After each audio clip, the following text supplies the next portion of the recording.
Corona virus का कहर देश भर में लगातार बढ़ता जा रहा है। कोरोना वायरस पॉजिटिव लोगों की संख्या अब 53 तक जा पहुंची है। हालांकि गंभीर विषय है, लगातार संख्या में इजाफा हो रहा है, लेकिन सरकार की ओर से तमाम प्रयास किए जा रहे हैं कि इस पर रोक लगाई जा सके। जो कहर बरस रहा है उस पर रोक लगाई जा सके, जितना असर है उसे कम किया जा सके। तमाम ऐसे प्रयास किए जा रहे हैं। अगर मैं सफदरजंग अस्पताल की बात करूं, चाहे आरएमएल अस्पताल की बात करूं, तो इस समय मैं आरएमएल अस्पताल के बाहर मौजूद हूं।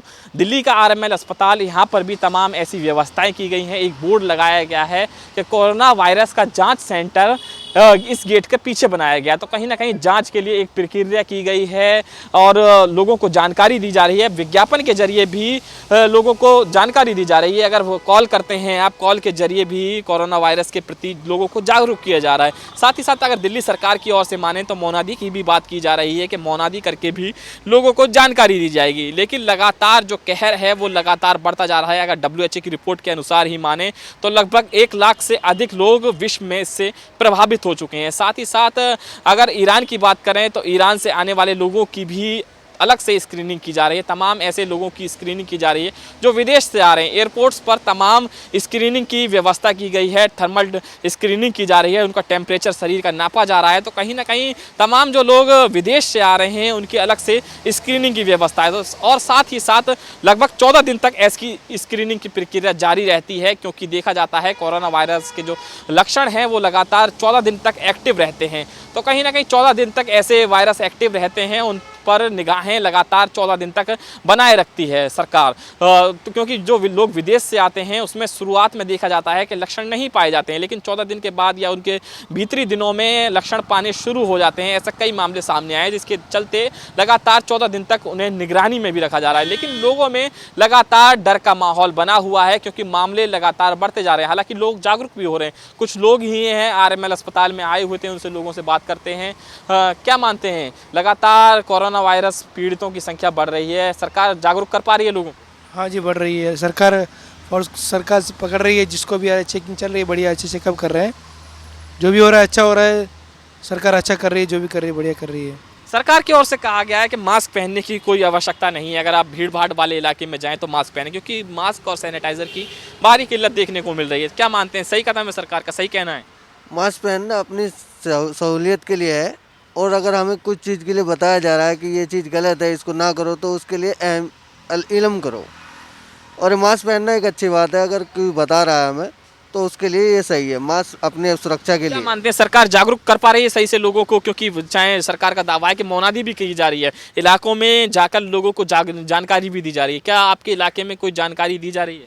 नहीं, हम लोग तो क्या है, अभी यहाँ हॉस्पिटल में 8 दिन से हम देख रहे हैं कि लगातार यहाँ पे आ रहे हैं मरीज, आ रहे हैं, और उन्हें देखते हुए अपनी सहूलियत के लिए हमने ये मास्क पहना हुआ है। हमें किसी ने नहीं कहा कि भाई मास्क पहनो, हमें अपनी सहूलियत के लिए मास्क पहना है। दूसरों को यही सलाह देंगे कि आप भी ये मास्क पहनो। आइसोलेशन वार्ड बनाए गए हैं, क्योंकि 8 दिन से आपने बताया कि अस्पताल में है। कैसी व्यवस्था देख रहे हैं अस्पताल की? अस्पताल में व्यवस्था अच्छी है, सभी मरीजों का इलाज सही से चल रहा है। यहाँ पे और भी तरीके के मरीज आ रहे हैं, उनका इलाज अलग से है। कोरोना वायरस के मरीज आ रहे हैं, उनके लिए अलग वार्ड बनाया गया है। क्या मानते हैं, सरकार की ओर से प्रयास किए जा रहे हैं, विज्ञापन के जरिए कहें या फिर मोनादी के जरिए कहें, इलाकों तक पहुंच बनाने की एक कोशिश क्योंकि की जा रही है? साथ ही साथ कहा जा रहा है अगर कोई नागरिक विदेश से आता है और उसमें कोई लक्षण दिखते हैं तो आप जानकारी दें। क्या मानते हैं, सरकार इसमें सफल हो पाएगी? हाँ, बिल्कुल सफल हो पाएगी। बिल्कुल जाहिर सी बात है। देखो, कोरोना वायरस के बारे में अभी पेपर में, न्यूज़ में, मीडिया के थ्रू सभी हर बच्चे को इंडिया में पता है कि कोरोना वायरस इंडिया में आ चुका है, और तादाद भी धीरे धीरे दिन प्रतिदिन बढ़ती जा रही है। जैसे कि मैं यहाँ पे आरएमएल में हूँ, 3 दिन से तीसरा दिन है हम लोगों को यहाँ पे, हमारा एक पेशेंट एडमिट है।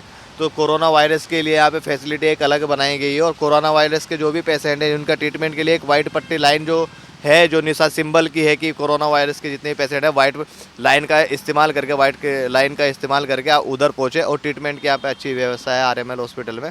पर कहने का मतलब यही है कि जितना भी हो सके लोग बाग अपनी सेफ्टी बरते, मास्क मुंह पर लगाए, हाथ टाइम टू टाइम धोते रहे, जैसे कि बताया जा रहा है व्हाट्सएप के जरिए, फेसबुक के जरिए, ट्विटर पे, मीडिया के थ्रू बताया जा रहा है। तो सोशल यही है कि अपील लोगों से कि भाई अपनी सेफ्टी अपने हाथ में, अपनी सेफ्टी अपने हाथ। हालांकि सेफ्टी बरतने की बात लोग जरूर कर रहे हैं कि सेफ्टी लोग जरूर बरत रहे हैं, सरकार की ओर से भी प्रयास यही किया जा रहा है। लेकिन केरल से 6 नए मामले सामने आए हैं, जिसके बाद कुल संख्या है वो 53 तक जा पहुंची है। हालांकि कर्नाटक से भी 4 ऐसे मामले सामने आए थे, लेकिन उसमें भी लोग सरकार जो है जागरूक करने की कोशिश जरूर कर रही है। कुल मिलाकर 53 मामले पहुँच चुके हैं, लेकिन इसके प्रति लोग जागरूक भी हो चुके हैं। लगातार इसकी संख्या लगातार जो कोरोना वायरस से पीड़ित हैं उनकी संख्या लगातार बढ़ रही है। हालांकि कर्नाटक सरकार ने एक और कदम उठाया था, जो उनके विदेश मंत्रालय की ओर से मैसेज भी दिया गया कि जो विदेश में ईरान में फंसे हुए थे लोग, 58 भारतीय नागरिकों को वहां से बचाकर लाया गया है,